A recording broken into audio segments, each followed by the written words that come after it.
Bangladesh team పాకిస్తాన్పై test series విజయంతో మరోసారి India బ్యాటర్లపై రెచ్చిపోయారు. ఇండియా వర్సెస్ బంగ్లాదేశ్తో జరుగుతున్న మొదటి టెస్టు డే 1లో బంగ్లా బౌలర్లు మరోసారి రెచ్చిపోయారు.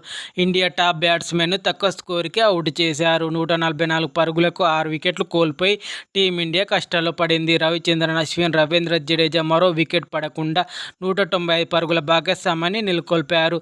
ఇండియా టాప్ బ్యాట్స్మెన్ అయిన రోహిత్ 6 పరుగులు, శుభ్మన్ గిల్ 0, విరాట్ కోహ్లీ 6 పరుగులకే అవుట్ అవ్వడంతో టీమిండియా 34కు 3 వికెట్లు కోల్పోయి కష్టాల్లో పడింది. టీమిండియాలో యశస్వి జైస్వాల్ 56 పరుగులు, రిషబ్ పంత్ 39 పరుగులతో మెరుగైన భాగస్వామ్యాన్ని నెలకొల్పారు. ఇండియా టీం టెస్టు క్రికెట్లో ఆల్రౌండర్లలో అక్షర్ పటేల్, రవిచంద్రన్ అశ్విన్, రవీంద్ర జడేజా వీరు ఇండియా టీంకు సరైన సమయంలో భాగస్వామ్యాన్ని నెలకొల్పారు. టెస్టుల్లో ఈరోజు జరిగిన మ్యాచ్లో రవీంద్ర జడేజా, అశ్విన్ మరోసారి రెచ్చిపోయారు.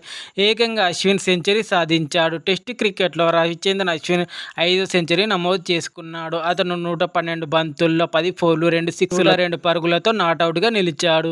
రవీంద్ర జడేజా 117 బంతుల్లో 86 రన్స్, 10 ఫోర్లు, 2 సిక్స్లతో క్రీజులో ఉన్నాడు. మొదటి రోజు టీమిండియా 339కి 6 వికెట్లు కోల్పోయింది.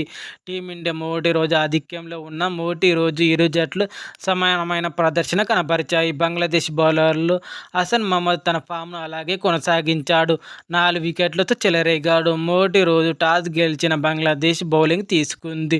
మొదటి రోజు టీమిండియా 339కి 6 వికెట్లు కోల్పోయింది.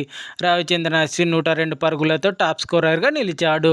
Please subscribe my channel. మరిన్ని అప్డేట్స్ కోసం నా ఛానల్ సబ్స్క్రైబ్ చేసుకోండి.